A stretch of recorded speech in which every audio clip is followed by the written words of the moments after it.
Blog में फिर से आप लोगों का स्वागत करता हूं और उम्मीद करता हूं कि आप लोगों को जो वीडियो मैं जारी कर रहा हूं वो पसंद आ रहे होंगे।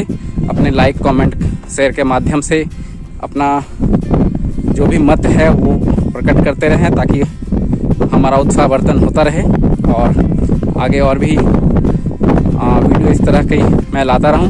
आज संडे का दिन है और का इस्तेमाल में अच्छे ढंग से किया जाना चाहिए, तो आज फिर से हम लोग बर्डिंग के लिए निकले हैं और गंगा और कोसी के दियारा क्षेत्र में जो मिलन संगम ये क्षेत्र है उर्सेला के पास, आज इसके दियारा क्षेत्र में है। देख सकते हैं आप चारों ओर बालू का पहाड़, बालू ही बालू, रेत ही रेत।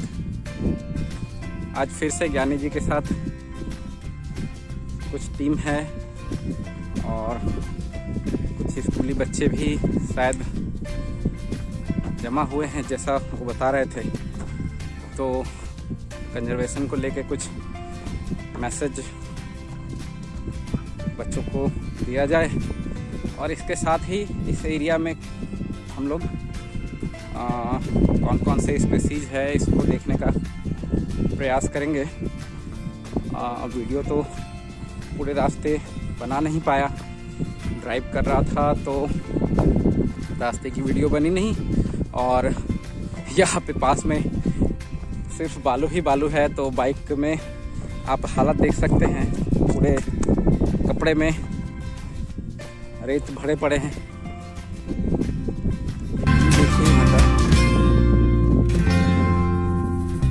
और ये सामने जो हमारी टीम जा रही है,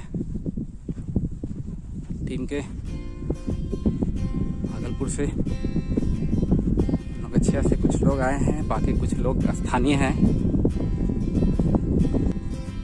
मज़ेदार एडवेंचरस महसूस हो रहा है। बालू रेत के बीच में पूरे कपड़े रेतों से भरे पड़े हैं।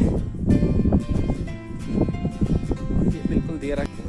तो हम आज पहुंच गए हैं गंगा के त्रिमोहानी संगम पे, जो उत्तर वाहिनी है, और लेकिन वही बात है कि अननोन है। तो आपको यहाँ के बारे में तो जो जानकारी है आगे देंगे, लेकिन इसके साथ हम लोग अभी गंगा सफाई अभियान में लगे हुए हैं और ये कोई सरकारी या किसी तरह का कोई नियोजित कार्यक्रम नहीं है। ये हम लोग यहाँ पे आए और यहाँ पे गंदगी देख के हम लोग सब गंगा सफाई अभियान में लगे हुए हैं। कुछ स्कूल के बच्चे हैं और ज्ञानी जी कुछ लोगों को लेके यहाँ पे अरेंज करके आए हैं स्कूल से। तो चलिए आपको दिखाते हैं यहाँ आसपास जो गंदगी का आलम है। लोग आते हैं और उसके बाद जो आप खाने पीने के पत्तल, खास करके थर्मोकॉल के पत्तल वगैरह यहाँ पे छोड़ के जाते हैं, उससे हमारे बायोडाइवर्सिटी में कितना नुकसान होता है ये किसी से छुपा हुआ नहीं है। तो ये है गंगा के तट पे जो हमारे आपके आने से जो गंदगी फैलती है, ये यहाँ की हालत आप देखिए। ये थर्मोकॉल के पत्ते, मैं बार बार हर किसी को कहता हूँ कि थर्मोकॉल के बजाय हम अगर सतुआ के पत्तों का इस्तेमाल करें तो वो पर्यावरण को इतना नुकसान भी नहीं करेगा और गंदगी उसकी कुछ दिनों के बाद वो प्रकृति अपने में समेट के उसका खुद से ट्रीटमेंट कर देती है। लेकिन ये थर्मोकॉल जो आप छोड़ के जाते हैं, इसके साथ प्रकृति कुछ नहीं कर सकती। ये आपको वापस देगी आपके जीवन में जहर घोल कर।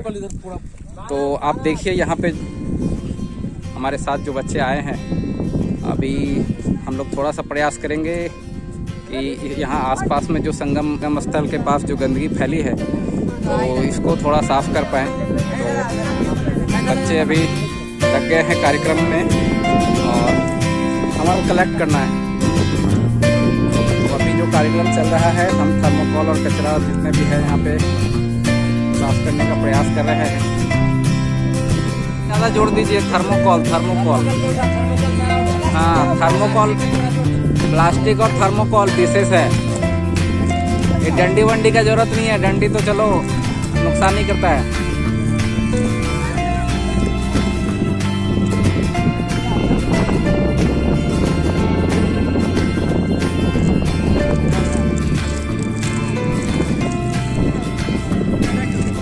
कोशिश है बच्चों के द्वारा। चलिए हम लोग भी इसमें थोड़ा सा हाथ बटाते हैं। ये है असली नेचुरोपैथ और ये है असली स्पा। गंगा के किनारे मिट्टी लगा के बैठे हैं, धूप सेक रहे हैं। इस लाखों रुपए खर्च करके लोग जाते हैं स्पा में मिट्टी लगाने के लिए, और यहाँ पे एट जीरो कॉस्ट गंगा के किनारे और गंगा की मिट्टी, वाह। साबुन सर्फ इत्यादि सबसे बेहतरीन चीज है ये, एकदम 100% नेचुरल हर्बल मिट्टी। मतलब आज कैमरे से भैंसों का शिकार हो रहा है। ठीक है, हमारे कैमरे में भैंस आते हैं किनारे पर। भैंस की पूंछ भी नहाई भाई।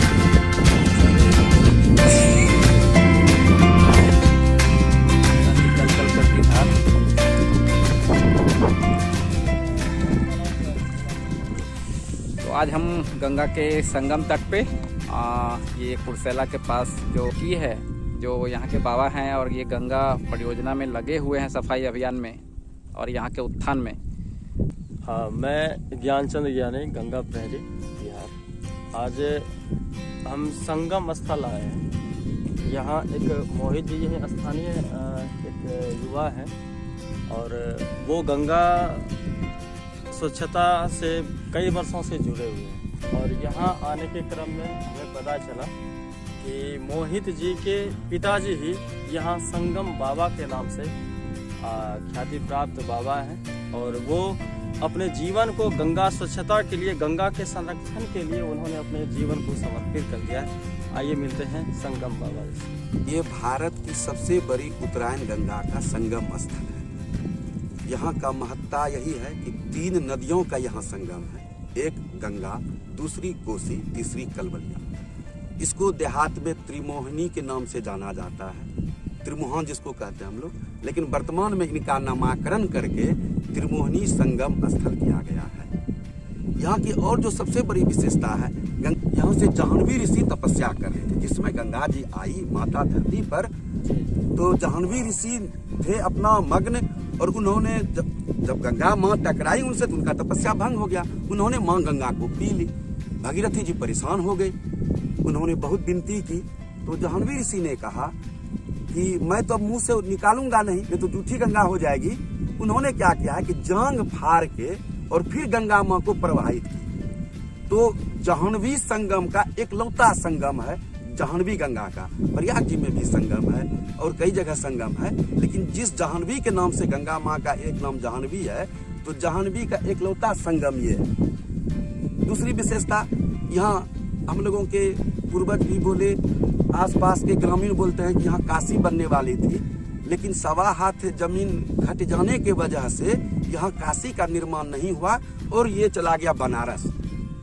इसका सबसे बड़ा प्रमाण मैं इसको मानता हूँ कि जो राम भगवान के गुरु वशिष्ठ मुनि जी हैं, वो यहाँ से गंगा के उस पार में बटेश्वर स्थान एक पहाड़ी इलाका है, वहाँ उन्होंने आके तपस्या किया कि जब यही काशी बनेगी तो अब मैं यहीं रह जाता हूँ। लेकिन उन्होंने जो है काशी लेके चला गया, नाम लेके गया, लेकिन जो यहाँ का महत्व है, जो यहाँ का क्षमता है इस त्रिमोहनी संगम स्थल का, यहाँ से ये ताकत बनारस नहीं जा पाई। यहाँ जो क्षमता है, ये क्षमता जो है बनारस नहीं गया, केवल नाम चला गया काशी। ऐसे से यहाँ देखा हूँ, उन्होंने अपना मौत की तारीख तय कर दी कि मैं मरूंगा, और वो मरे। तो जो शक्ति काशी की ओरिजिनल शक्ति है वो यहीं पर है। लेकिन गरीबी क्षेत्र होने के वजह से जब भोजन नहीं मिलता है तो मंदिर, धर्मशाला या व्यवस्था की बात कहाँ से किया जाएगा। यहाँ तो पेट भरना मुश्किल है, गरीब इलाका है, गरीब क्षेत्र है। आज बनारस ये भी हो सकता है, प्रयाग जी यहाँ भी हो सकता है, हरिद्वार यहाँ भी हो सकता है। का नाम है त्रिमोहनी संगम स्थल, गंगा, कोसी और कलवलिया। कोसी नदी जो है वो नेपाल से और मैं जब इस चीज को समझा, इस चीज को अनुभव किया, तो मैं अपना जीवन माँ गंगा में समर्पण किया। कई सालों से माँ गंगा में यहाँ का जो है प्रचार प्रसार किया, और तब जाकर के बिहार सरकार के नजर में आया। यातायात का साधन जो है अब सरकार के द्वारा हो रहा है। 2 साल के बाद यहाँ देश ही नहीं बल्कि विदेशों से भी तीर्थ यात्री आएंगे, क्योंकि अब तो सुविधा पर्यटन स्थल मिल गया है, टोटल सुविधा मिल गई।